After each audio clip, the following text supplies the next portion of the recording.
नमस्कार, आकाशवाणी से प्रस्तुत है समाचार प्रभात।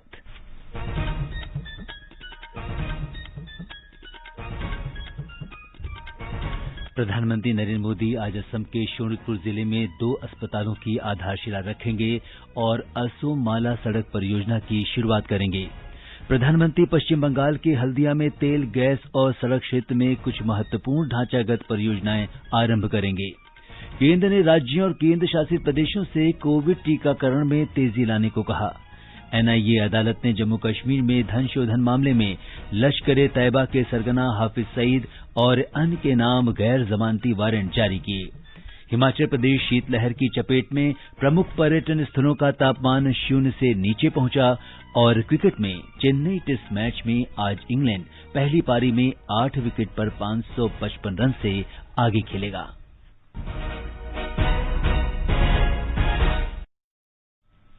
समाचार प्रभात में मुकेश कुमार के साथ मैं सिद्धार्थ सिंह। कोविड महामारी से देश एक साथ लड़ रहा है।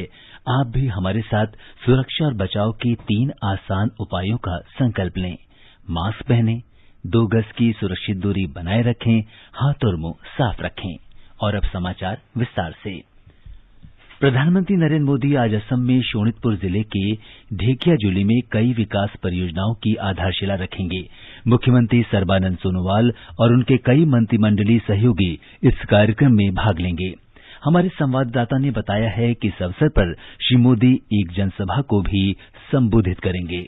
प्रधानमंत्री नरेंद्र मोदी के स्वागत के लिए शोणितपुर जिले के ढेकियाजुली में सभी कदम उठाए गए हैं। यह 3 सप्ताह के भीतर प्रधानमंत्री की असम की दूसरी यात्रा होगी। प्रधानमंत्री श्री मोदी प्रदेश के राजमार्गों और प्रमुख जिला सड़कों के नेटवर्क को बेहतर बनाने के मदद करने के उद्देश्य से असम माला का शुभारंभ करेंगे। असम माला राष्ट्रीय राजमार्गों और ग्रामीण सड़कों को परस्पर जोड़ने के साथ सभी तरह के परिवहन की निर्बाध सुविधा प्रदान करेगी। इसके अलावा प्रधानमंत्री विश्वनाथ और चौराइदेव में स्थापित किए जा रहे 2 मेडिकल कॉलेज और अस्पतालों का भी शिलान्यास करेंगे। इस परियोजना पर 1100 करोड़ रुपया से अधिक खर्च होने का अनुमान है। मेडिकल कॉलेजों की संख्या में वृद्धि न केवल असम में चिकित्सकों की कमी को दूर करेगी, बल्कि पूरे पूर्वोत्तर क्षेत्र के लिए असम को चिकित्सा केंद्र का केंद्र बनाएगी। मानस प्रतिम शर्मा, आकाशवाणी समाचार, ढेकियाजुली। प्रधानमंत्री आज दोपहर बाद पश्चिम बंगाल भी जा रहे हैं। वे पूर्वी मेदिनीपुर जिले के हल्दिया में तेल और गैस तथा सड़क क्षेत्र से जुड़ी कुछ महत्वपूर्ण ढांचागत परियोजनाएं राष्ट्र को समर्पित करेंगे और कुछ की आधारशिला रखेंगे। हमारे संवाददाता ने बताया है कि पिछले 3 सप्ताह में प्रधानमंत्री का पश्चिम बंगाल का ये दूसरा दौरा है। प्रधानमंत्री हल्दिया में 4700 करोड़ रुपए की परियोजना राष्ट्र को समर्पित करेंगे। वे भारतीय रेल निगम लिमिटेड के हल्दिया तेल शोधक की दूसरी कैटालिटिक डिवैक्सिंग इकाई की आधारशिला भी रखेंगे। श्री मोदी हल्दिया में भारत पेट्रोलियम कॉरपोरेशन लिमिटेड के एलपीजी आयात टर्मिनल, गेल की डोभी दुर्गापुर प्राकृतिक गैस पाइपलाइन और रानीचक में भारतीय राष्ट्रीय राजमार्ग प्राधिकरण के 4 लेन वाले रोड ओवरब्रिज सह फ्लाईओवर का उद्घाटन भी करेंगे। कैटालिटिक डिवैक्सिंग इकाई से आयात को कम करना संभव होगा, जिससे आत्मनिर्भर भारत की भावना को बल मिलेगा और विदेशी मुद्रा की बचत होगी। डोभी दुर्गापुर प्राकृतिक गैस पाइपलाइन से एक राष्ट्र एक गैस ग्रिड के लक्ष्य को प्राप्त करने में मदद मिलेगी। एलपीजी आयात टर्मिनल की वार्षिक क्षमता 10 लाख टन की होगी और इससे पूर्वी तथा पूर्वोत्तर भारत में एलपीजी की बढ़ती आवश्यकता को पूरा किया जा सकेगा। रानीचक में रोड ओवरब्रिज सह फ्लाईओवर के उद्घाटन से हल्दिया पत्तन द्वार में यातायात अधिक व्यवस्थित हो सकेगा। कोलकाता से आकाशवाणी के लिए मधुपर्णा धर चौधरी की रिपोर्ट के साथ समाचार कक्ष से कुमार राधारमण।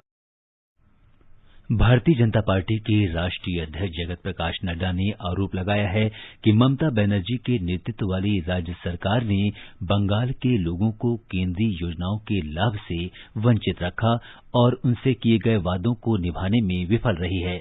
श्री नड्डा ने कल नादिया जिले के नवद्वीप से भाजपा की परिवर्तन यात्रा का उद्घाटन किया। श्री नड्डा ने कहा कि भाजपा राज्य में सत्ता में आने पर पीएम किसान सम्मान निधि योजना लागू करेगी। ममता बीच में अलंगा बनकर के खड़ी रही। परिवर्तन यात्रा में हमारे एक नेता बंगाल की जनता को बताएं, उनके स्वास्थ्य की चिंता मोदी जी ने की थी। मोदी जी का आयुष्मान भारत सीधे सीधे बंगाल की जनता को मिलेगा। ये समाचार आकाशवाणी से प्रसारित किए जा रहे हैं।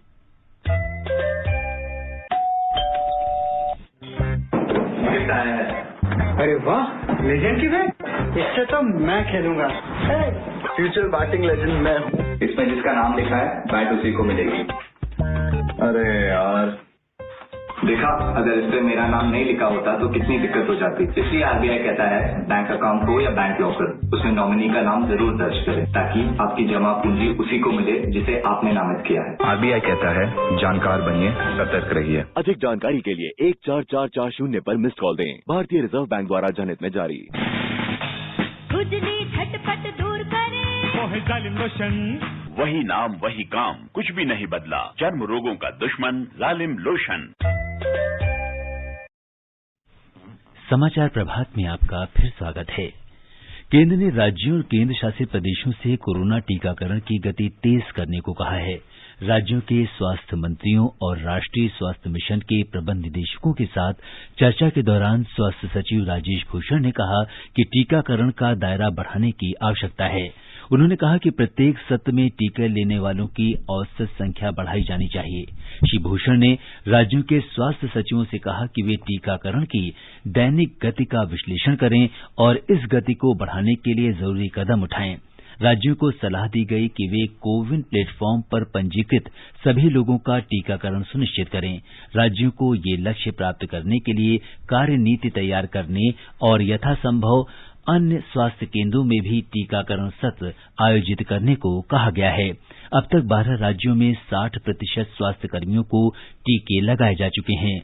राज्यों को टीकाकरण की गति बढ़ाने के लिए जिला और प्रखंड स्तर पर समीक्षा करने की सलाह दी गई है। स्वास्थ्य सचिव ने कहा कि सिर्फ 21 दिन में 50 लाख लोगों को कोरोना के टीके लगाए गए हैं, जो किसी भी अन्य देश के मुकाबले काफी अधिक हैं। देश भर में 56,36,868 लोगों को कोविड टीके लगाए गए हैं। स्वास्थ्य मंत्रालय के अपर सचिव डॉक्टर मनोहर अगनानी ने नई दिल्ली में संवाददाताओं को बताया कि अब तक 52,66,175 स्वास्थ्य कर्मियों को वैक्सीन दी जा चुकी है। 3,70,693 अग्रिम पंक्ति के कार्यकर्ताओं को भी टीके लगाए जा चुके हैं। अग्रिम पंक्ति के कार्यकर्ताओं का टीकाकरण 2 फरवरी को शुरू हुआ था। डॉक्टर अगनानी ने कहा कि देश भर में कल 2,20,019 लोगों को कोविड टीके लगाए गए। डॉक्टर अगनानी ने बताया कि वैक्सीन देने के बाद किसी भी गंभीर प्रतिकूल प्रभाव का कोई भी मामला सामने नहीं आया है। टीकाकरण के पश्चात कुल 22 मृत्यु के प्रकरण प्रकाश में आए हैं, जो 0.0004% है टीकाकरण के। इनमें से 9 की मृत्यु अस्पताल में हुई है और 13 की मृत्यु अस्पताल के बाहर हुई है। पिछले 24 घंटे में कोई नई मृत्यु की सूचना प्राप्त नहीं हुई है और अब तक जितनी भी मृत्यु हुई है उनका संबंध कोविड-19 वैक्सीनेशन से स्थापित नहीं हुआ है। देश कोविड वैक्सीन विकसित करने के मामले में आत्मनिर्भर भारत का उत्कृष्ट उदाहरण है। आकाशवाणी के समाचार सेवा प्रभाग के फोन इन कार्यक्रम में कल लखनऊ के किंग जॉर्ज यूनिवर्सिटी के श्वसन चिकित्सा विभाग के प्रोफेसर डॉक्टर सूर्यकांत ने कहा कि भारत ने बहुत कम समय में कोविड वैक्सीन बना ली है। 10-11 महीने के अंदर एक नहीं 2 वो भी इंडिजीनस स्वदेशी वैक्सीन बना लेना, ये बहुत बड़ी आत्मनिर्भरता की छलांग है, मैं तो कहूंगा कोविड वैक्सीन के बारे में। और दूसरी बात कि बहुत देश हैं, करीब 100 देशों से ज्यादा लोग देख रहे हैं हमारी तरफ कि उनको ये वैक्सीन अवेलेबल हो हमारे देश से। डॉक्टर सूर्यकांत ने कहा कि वैक्सीन बनाने के मामले में भारत दुनिया में पहले स्थान पर है।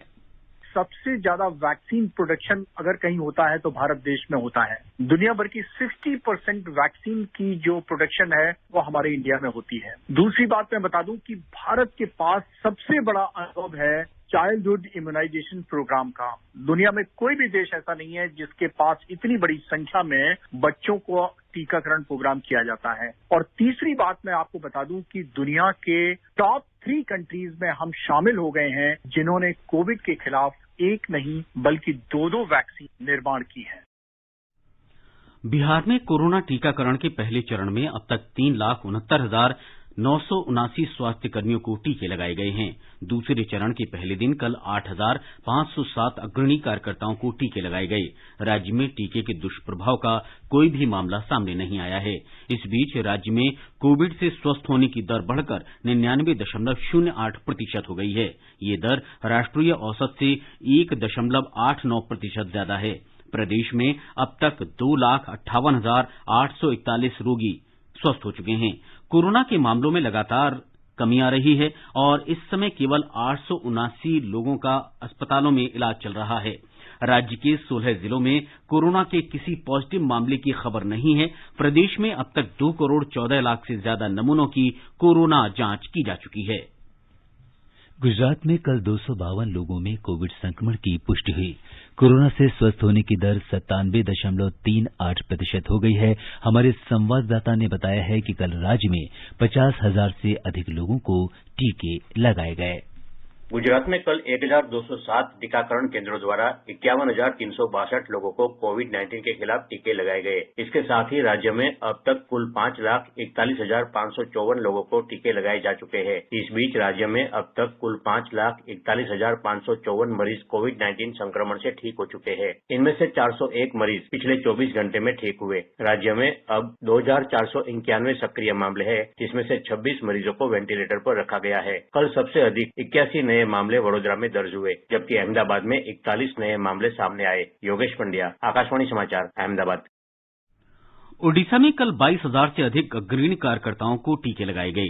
राज्य के स्वास्थ्य कर्मियों को कोविड टीके लगाने का कार्य कल से शुरू हुआ। स्वास्थ्य कर्मियों को भी कल टीके लगाए गए हैं। कल लगभग 39,000 कोविड योद्धाओं को टीके दिए गए। कलेक्टर और पुलिस अधीक्षक सहित शीर्ष स्तर के अधिकारी भी टीके लगाने की पंक्ति में हैं। अधिकारियों ने सभी से कोविड टीके को लेकर किसी प्रकार के दुष्प्रभाव पर ध्यान न देने की अपील की है। आगे बढ़ने से पहले एक नजर मुख्य समाचारों पर। प्रधानमंत्री नरेंद्र मोदी आज असम के शोणितपुर जिले में 2 अस्पतालों की आधारशिला रखेंगे और असोम माला सड़क परियोजना की शुरुआत करेंगे। प्रधानमंत्री पश्चिम बंगाल के हल्दिया में तेल, गैस और सड़क क्षेत्र में कुछ महत्वपूर्ण ढांचागत परियोजनाओं का आरंभ करेंगे। केंद्र ने राज्यों और केंद्र शासित प्रदेशों से कोविड टीकाकरण में तेजी लाने को कहा। एनआईए अदालत ने जम्मू कश्मीर में धन शोधन मामले में लश्कर-ए-तैयबा के सरगना हाफिज सईद और अन्य के नाम गैर जमानती वारंट जारी किया। हिमाचल प्रदेश शीतलहर की चपेट में, प्रमुख पर्यटन स्थलों का तापमान 0 से नीचे पहुंचा और क्रिकेट में चेन्नई टेस्ट मैच में इंग्लैंड पहली पारी में 8 विकेट पर 555 रन से आगे खेलेगा। दिल्ली की एक अदालत ने जम्मू कश्मीर में आतंकियों को धन मुहैया कराने से संबंधित धन शोधन मामले में लश्कर-ए-तैयबा के प्रमुख और 26 नवंबर 2008 के मुंबई आतंकी हमले के षड्यंत्रकारी हाफिज सईद और अन्य के नाम गैर जमानती वारंट जारी किए हैं। एक रिपोर्ट। राष्ट्रीय अन्वेषण अभिकरण एनआईए की विशेष अदालत ने धन शोधन रोकथाम अधिनियम के विभिन्न प्रावधानों के तहत प्रवर्तन निदेशालय के आरोप पत्र पर संज्ञान लिया। विशेष न्यायाधीश प्रवीण सिंह ने कश्मीरी कारोबारी जहूर अहमद शाह बटाली, अलगाववादी अल्ताफ अहमद शाह उर्फ फंटूश और संयुक्त अरब अमारात के व्यापारी नवल किशोर कपूर के नाम पेशी वारंट जारी किया। गैर जमानती वारंट में बटाली की company Trison farms and constructions private limited का नाम भी अभियुक्तों में शामिल है। समाचार कक्ष से मीनाक्षी झा। केंद्र ने अगले वित्त वर्ष के केंद्रीय बजट में असम और पश्चिम बंगाल के चाय बागान कर्मचारियों के लिए 1,000 करोड़ रुपए देने का प्रस्ताव किया है। वित्त मंत्री निर्मला सीतारामन ने बजट भाषण में कहा था कि ये धनराशि इन राज्यों के चाय बागानों से जुड़े लोगों, विशेष रूप से महिलाओं और बच्चों के कल्याण पर खर्च की जाएगी। I propose to provide 1,000 crores for the welfare of tea workers, especially women and children in Assam and West Bengal. A special scheme will be devised for the same. हमारे संवाददाता ने बताया है कि असम की 35% से अधिक जनसंख्या चाय बागानों से जुड़ी है और उन्होंने केंद्र के इस प्रस्ताव का स्वागत किया है। केंद्रीय वित्त मंत्री के 1000 करोड़ के विशेष आर्थिक पैकेज से असम और पश्चिम बंगाल के चाय बागानों में काम कर रहे 12 लाख से अधिक श्रमिकों के जीवन में कई सकारात्मक सुधार आने वाले हैं। इंडियन टी एसोसिएशन ने इस घोषणा का स्वागत करते हुए कहा है कि यह धनराशि इन दोनों राज्यों के चाय बागानों में काम कर रहे लोगों के आवास, शिक्षा, स्वास्थ्य और स्वच्छता जैसी जरूरतों को पूरा करने में मददगार साबित होंगी। इस विशेष आर्थिक पैकेज के अलावा बजट में असम और पश्चिम बंगाल में सामाजिक और भौतिक बुनियादी ढांचे के विकास के लिए अतिरिक्त धनराशि भी मुहैया कराई गई है। असम के लिए 3,400 करोड़ रुपए और पश्चिम बंगाल के 25,000 करोड़ रुपयों के आवंटन से इन राज्यों में सड़क और बुनियादी ढांचों के विकास में तेजी आएगी। सड़क संपर्क को सुदृढ़ बनाने से असम और पश्चिम बंगाल के सुदूर स्थित चाय बागानों से चाय के परिवहन में आने वाली अड़चनें दूर की जा सकेंगी। इसके अतिरिक्त प्रधानमंत्री आत्मनिर्भर स्वास्थ्य योजना, जो कि मौजूदा राष्ट्रीय स्वास्थ्य मिशन के अतिरिक्त 64,180 करोड़ रुपयों के आवंटन के साथ संचालित की जानी है, के अंतर्गत स्वास्थ्य संबंधी प्राथमिक चिकित्सा केंद्रों का विकास किया जाएगा। आनंद चतुर्वेदी, आकाशवाणी समाचार, दिल्ली। वित्त मंत्री निर्मला सीतारामन ने आश्वस्त किया है कि असम में चाय बागान मजदूरों के कल्याण के लिए केंद्र हर संभव सहयोग देगा। उन्होंने कहा कि आम बजट में असम और पश्चिम बंगाल में चाय बागान मजदूरों के लिए 1,000 करोड़ रुपए के आवंटन का प्रस्ताव किया गया है। गुवाहाटी में चाह बागीचा धन पुरस्कार समारोह में श्रीमती सीतारामन ने कहा कि प्रधानमंत्री नरेंद्र मोदी इन मजदूरों के कल्याण के लिए चिंतित हैं। माननीय प्रधानमंत्री नरेंद्र मोदी जी बात बोलते रहते हैं, चाय बागान के लोग के लिए हम कुछ करना चाहिए। इसीलिए आज प्रधानमंत्री ग्राम सड़क योजना आप तक पहुंचता है, प्रधानमंत्री आवास योजना आप तक घर लेकर आता है और उनको आयुष्मान भारत के योजना के द्वारा 5 लाख तक 1 साल के अंदर ही जरूरत पड़ते तो इलाज करने का व्यवस्था भी मिलता है। वित्त मंत्री ने कहा कि डिजिटल प्रौद्योगिकी के इस्तेमाल से बिचौलियों की भूमिका समाप्त हो गई है और चाय बागान मजदूरों को इससे लाभ हुआ है। लद्दाख के अधिकारियों ने कल लेह में पहला विकास सम्मेलन आयोजित किया। उपराज्यपाल आर.के. माथुर ने एक दिन के इस सम्मेलन की अध्यक्षता की। लद्दाख परिकल्पना 2050 को पूरा करने के बारे में अगले 5 वर्षों के लिए प्रत्येक विभाग की कार्ययोजना और परिकल्पना के संबंध में विचार विमर्श हुआ। केंद्र शासित प्रदेश बनने के बाद लद्दाख सरकार ने पहला विकास सम्मेलन आयोजित किया। राष्ट्रपति रामनाथ कोविंद आज बेंगलुरु में राजीव गांधी स्वास्थ्य विज्ञान विश्वविद्यालय के 23वें दीक्षांत समारोह में मुख्य अतिथि होंगे। इस अवसर पर राज्यपाल वजुभाई वाला, मुख्यमंत्री बीएस येडियुरप्पा और राज्य के चिकित्सा शिक्षा मंत्री डॉक्टर के सुधाकर भी मौजूद रहेंगे। दीक्षांत समारोह में जाने माने न्यूरोसर्जन डॉक्टर अलंगार सत्यरंजन दास हेगड़े को डॉक्टर ऑफ साइंस की उपाधि प्रदान की जाएगी। राष्ट्रपति कोविंद इस समय कर्नाटक के 3 दिन के दौरे पर हैं। शुक्रवार को उन्होंने एरो इंडिया शो के समापन समारोह में हिस्सा लिया था और कल मेदिकेरी में उन्होंने जनरल तिमैया संग्रहालय का उद्घाटन किया था। जनरल तिमैया के पूर्व आवास को ही संग्रहालय में परिवर्तित किया गया है। इस मौके पर प्रमुख रक्षा अध्यक्ष Bipin Rawat, general officer commanding और कुमाऊं तथा नगा रेजिमेंट के colonel lieutenant general Rana Pratap Kalita भी मौजूद थे। राष्ट्रपति कोविंद प्रथम महिला सविता कोविंद और उनकी पुत्री स्वाति कोविंद ने ताल कावेरी जाकर कावेरी नदी की अर्चना भी की। ये पहला मौका है जब किसी राष्ट्रपति ने ताल कावेरी का दौरा किया है। हिमाचल प्रदेश के लोकप्रिय पर्यटक स्थलों मनाली, कुफरी, केलोंग और कल्पा में हाल में हुई बर्फबारी के बाद तापमान 0 से नीचे पहुंच जाने के कारण ठंड काफी बढ़ गई है। राज्य में पिछले 24 घंटों के दौरान न्यूनतम तापमान 1 से 2 डिग्री सेल्सियस तक आ गया है। जनजातीय क्षेत्रों लाहौल और स्पीति के प्रशासनिक केंद्र केलोंग में तापमान 0 से 13.7 डिग्री सेल्सियस नीचे आने से ये राज्य में सबसे ठंडा स्थान बना हुआ है। कल्पा में तापमान 0 से 6 डिग्री सेल्सियस नीचे रिकॉर्ड किया गया। मनाली में न्यूनतम तापमान 0 से 2.4 डिग्री नीचे और कुफरी में 0 से 0.7 डिग्री सेल्सियस नीचे रहा। शिमला में तापमान 1 डिग्री और डलहौजी में 1.1 डिग्री सेल्सियस दर्ज किया गया। और अब एक नजर आज के मौसम पूर्वानुमान पर।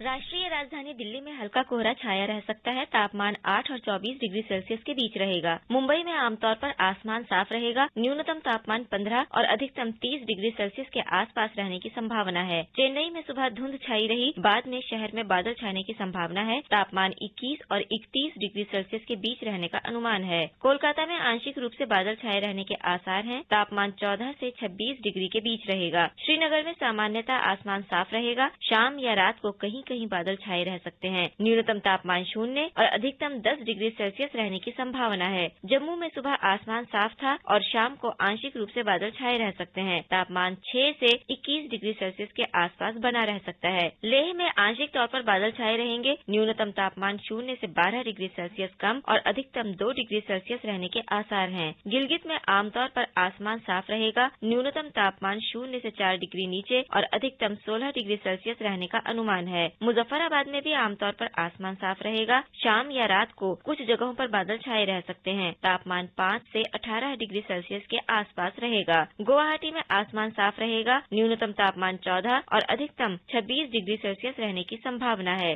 समाचार कक्ष से नईम अख्तर। अमेरिका में अगले वित्त वर्ष के लिए H-1B वीजा आवेदन के लिए पंजीकरण प्रक्रिया 9 मार्च से शुरू होगी और 31 मार्च तक कंप्यूटराइज्ड ड्रॉ के माध्यम से सफल आवेदकों को अधिसूचित किया जाएगा। अमेरिकी नागरिकता और आव्रजन सेवाओं USCIS द्वारा ये अधिसूचना बाइडेन प्रशासन की उस घोषणा के एक दिन बाद आई है जिसमें कहा गया था कि पारंपरिक लॉटरी प्रणाली के माध्यम से विदेशी पेशेवरों के लिए वर्क वीजा प्रक्रिया को जारी रखा जाएगा। H-1B वीजा एक गैर अप्रवासी वीजा है जो अमेरिकी कंपनियों को विशेष व्यवसायों में विदेशी कर्मचारियों को कार्य पर रखने की अनुमति प्रदान करता है। इसके लिए सैद्धांतिक या तकनीकी विशेषज्ञता की आवश्यकता होती है। प्रौद्योगिकी कंपनियां इस माध्यम से भारत जैसे देशों से हर साल हजारों कर्मचारियों की नियुक्ति करती हैं। अमेरिका में 1 अक्टूबर से नया वित्त वर्ष आरंभ होने पर सफल आवेदक अपनी नई नौकरियां आरंभ कर सकेंगे। अमेरिकी कांग्रेस ने कहा है कि USCIS एक साल में अधिकतम 65,000 H-1B वीजा जारी कर सकता है। ये उन विदेशी छात्रों के लिए अतिरिक्त 20,000 H-1B वीजा भी जारी कर सकता है जिन्होंने विज्ञान, प्रौद्योगिकी, इंजीनियरिंग और गणित विषयों में अमेरिकी विश्वविद्यालय से उच्च शिक्षा हासिल की हो। प्रधानमंत्री नरेंद्र मोदी ने कहा है कि देश की न्यायपालिका ने हमेशा संविधान की सकारात्मक और रचनात्मक व्याख्या कर इसे मजबूत किया है और राष्ट्रीय हित को सर्वोपरि रखकर अपने कर्तव्य का पालन किया है। गुजरात उच्च न्यायालय के हीरक जयंती समारोह में कल वर्चुअल माध्यम से प्रधानमंत्री ने कहा कि कानून का शासन हमेशा से भारतीय संस्कृति और मूल्यों का आधार रहा है और यही सुशासन का आधार है। इसी ने हमारे स्वाधीनता सेनानियों को नैतिक संबल प्रदान किया था। स्वराज की अवधारणा इसी से उपजी थी जिसने भारत के स्वतंत्रता संग्राम को मजबूती प्रदान की थी। श्री मोदी ने कहा कि कानून के तहत हर नागरिक को अधिकार प्रदान किए गए हैं और विश्व स्तरीय न्यायिक प्रणाली की स्थापना करना न्यायपालिका तथा सरकार का उत्तरदायित्व है। हमारे संविधान ने न्याय की जो धारणा सामने रखी है, न्याय के जो आदर्श भारतीय संस्कारों का हिस्सा रहे हैं, वो न्याय हर भारतीय का अधिकार है। इसलिए ये जुडिशरी और सरकार दोनों का ही दायित्व है कि दुनिया के सबसे बड़े लोकतंत्र में वो मिलकर world class judicial system, justice system खड़ा करे। हमारा जस्टिस सिस्टम ऐसा होना चाहिए जो समाज के अंतिम पायदान पर खड़े व्यक्ति के लिए भी सुलभ हो, जहां हर व्यक्ति के लिए न्याय की गारंटी हो और समय से न्याय की गारंटी हो। आम लोगों को सत्य के लिए संघर्ष करने की शक्ति न्यायपालिका ने ही प्रदान की है। प्रधानमंत्री ने इस बात पर गर्व व्यक्त किया कि उच्चतम न्यायालय ने वीडियो कॉन्फ्रेंस के माध्यम से सबसे अधिक मामलों की सुनवाई की है। डिजिटल इंडिया मिशन आज बहुत तेजी से हमारे जस्टिस सिस्टम को आधुनिक बना रहा है। आज देश में 18,000 से ज्यादा कोर्ट्स कंप्यूटराइज हो चुकी हैं। सुप्रीम कोर्ट से वीडियो कॉन्फ्रेंसिंग और टेली कॉन्फ्रेंसिंग को लीगल सैंक्टिटी मिलने के बाद से भी सभी अदालतों में ई प्रोसीडिंग में तेजी आई है। ये सुनकर हम सभी का गौरव बढ़ता है कि हमारा सुप्रीम कोर्ट खुद भी आज दुनिया में वीडियो कॉन्फ्रेंस के द्वारा सबसे ज्यादा सुनवाई करने वाला सुप्रीम कोर्ट बन गया है। दुनिया में हमारे हाई कोर्ट और डिस्ट्रिक्ट कोर्ट भी कोविड के टाइम में ज्यादा वीडियो कॉन्फ्रेंस सुनवाई कर चुके हैं। चेन्नई में भारत के साथ पहले क्रिकेट टेस्ट मैच के तीसरे दिन आज इंग्लैंड पहली पारी में 8 विकेट पर 555 रन से आगे खेलेगा। डॉम बेस 28 और जैकली 6 रन बनाकर क्रीज पर हैं। इंग्लैंड की ओर से कप्तान जो रूट ने 218 रन की शानदार पारी खेली। ये रूट का टेस्ट करियर का 5वां दोहरा शतक है। इसके साथ ही वो भारत में पिछले 10 साल में दोहरा शतक लगाने वाले पहले विदेशी बल्लेबाज बन गए हैं। इससे पहले नवंबर 2010 में न्यूजीलैंड के ब्रैंडन मैकुलम ने हैदराबाद टेस्ट में 225 रन की पारी खेली थी। भारत की ओर से जसप्रीत बुमराह, रविचंद्रन अश्विन, ईशांत शर्मा और शहबाज नदीम ने 2-2 विकेट लिए। आकाशवाणी संगीत सम्मेलन को अब पंडित भीमसेन जोशी संगीत सम्मेलन नाम से जाना जाएगा। सूचना और प्रसारण मंत्री प्रकाश जावड़ेकर ने कल पुणे में भारत रत्न पंडित भीमसेन जोशी के जन्म शताब्दी समारोह के अवसर पर आयोजित संगीत कार्यक्रम अभिवादन के उद्घाटन समारोह में ये घोषणा की। उन्होंने कहा कि आकाशवाणी और टेलीविजन पर पंडित भीमसेन जोशी की संगीतमय उपस्थिति को सोशल मीडिया के माध्यम से दुनिया तक पहुंचाने के लिए नए सिरे से तैयार किए जाने की जरूरत है और इस दिशा में प्रयास जारी हैं। आइए सुनते हैं पंडित भीमसेन जोशी की ये प्रस्तुति। प्रभु कर सब दुख दूर हमारे, शरण पड़े हम दास तुम्हारे, शरण पड़े हम दास तुम्हारे, प्रभु कर। ये समाचार हमारी वेबसाइट newsonair.com/hindi पर भी उपलब्ध हैं। चलो मिलकर एक शुरुआत करें, चलो एक फैसला आज करें, मास्क नहीं तो टोकेंगे, कोरोना को रोकेंगे, चलो एक इरादा करते हैं, चलो खुद से वादा करते हैं, मास्क नहीं तो टोकेंगे, कोरोना को रोकेंगे।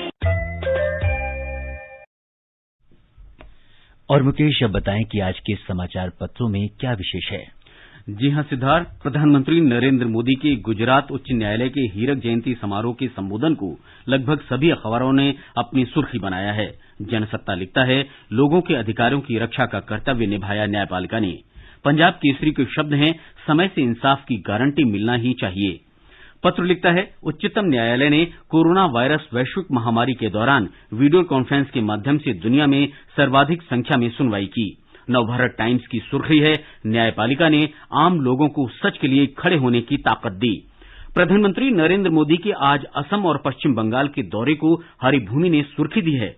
प्रधानमंत्री मोदी आज कई बड़ी परियोजनाओं का करेंगे उद्घाटन। भारत में दुनिया के सबसे बड़े टीकाकरण कार्यक्रम पर पंजाब केसरी की सुर्खी है, कोरोना के खिलाफ टीकाकरण में भारत नंबर 1। टीकाकरण का तीसरा चरण मार्च में शुरू किया जाएगा। 50 साल से अधिक उम्र के लोगों को वैक्सीन लगाई जाएगी। दैनिक जागरण लिखता है, 13 फरवरी से वैक्सीन की दूसरी डोज। हिंदुस्तान ने विदेश मंत्री सुब्रमण्यम जयशंकर के हवाले से सुर्खी दी है, 25 देश मेड इन इंडिया वैक्सीन का इंतजार कर रहे हैं। अब तक 15 देशों को टीके की आपूर्ति। नवभारत टाइम्स ने कोरोना के लगातार कम हो रहे मामलों पर अपनी सुर्खी दी है, एक्टिव केस 8 महीने बाद 1.5 लाख से नीचे। हिंदुस्तान ने ताजा इनोवेशन इंडेक्स 2021 के हवाले से लिखा है, दुनिया में भारत 50वें स्थान पर। पिछले साल की तुलना में इस सूची में भारत 4 स्थान ऊपर आ गया है। दक्षिण कोरिया शीर्ष पर, अमेरिका शीर्ष 10 देशों की सूची से बाहर। दैनिक जागरण ने कोरोना काल के दौरान वाहनों की बिक्री में मंदी आने के बाद जनवरी माह की बिक्री के आंकड़ों के साथ सुर्खी दी है, जनवरी में वाहनों की बिक्री में आया उछाल। अमेरिका में साल 2022 के H-1B वीजा के आवेदन के पंजीकरण की शुरुआत 9 मार्च से होगी। अमर उजाला में है। अंत में मुख्य समाचार एक बार फिर। प्रधानमंत्री नरेंद्र मोदी आज असम के शोणितपुर जिले में 2 अस्पतालों की आधारशिला रखेंगे और असोम माला सड़क परियोजना की शुरुआत करेंगे। प्रधानमंत्री पश्चिम बंगाल के हल्दिया में तेल, गैस और सड़क क्षेत्र में कुछ महत्वपूर्ण ढांचागत परियोजनाएं आरंभ करेंगे। केंद्र ने राज्यों और केंद्र शासित प्रदेशों से कोविड टीकाकरण में तेजी लाने को कहा। एनआईए अदालत ने जम्मू कश्मीर में धन शोधन मामले में लश्कर-ए-तैयबा के सरगना हाफिज सईद और अन्य के नाम गैर जमानती वारंट जारी किए। हिमाचल प्रदेश शीतलहर की चपेट में, प्रमुख पर्यटन स्थलों का तापमान 0 से नीचे पहुंचा और क्रिकेट में चेन्नई टेस्ट मैच में इंग्लैंड पहली पारी में 8 विकेट पर 555 रन से आगे खेलेगा। इसके साथ ही समाचार प्रभात का ये अंक समाप्त हुआ।